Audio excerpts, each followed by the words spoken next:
Kubor nakaslem jong unongsan Hima.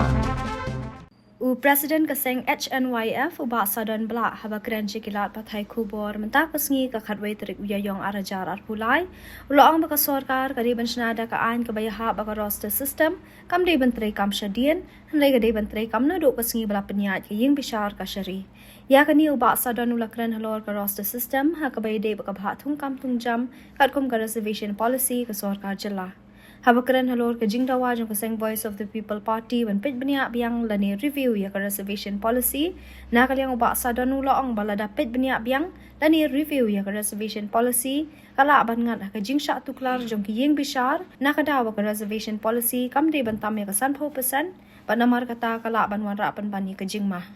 ba ka Jingma kala jong government naru bungiyo insti long balikin ber ki paiba ya ka jinge mantang ada kaya retrospektif nama ya ka ri baka high court kam sim na kran ya ka retrospective effect jong ni ka jong to ruling jong ka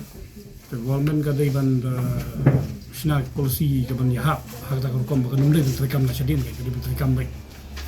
nalu ka sing ya balai ruling ka high court tong tai apa di buni ka yo ipat ba kidon ki political parties like the Voice of the People Party kini ki dawabet ban review sundan ya ka reservation policy. What is your banong review ya ka reservation policy nama ka reservation policy la dangi Peit constitutionally was intended only for 10 years.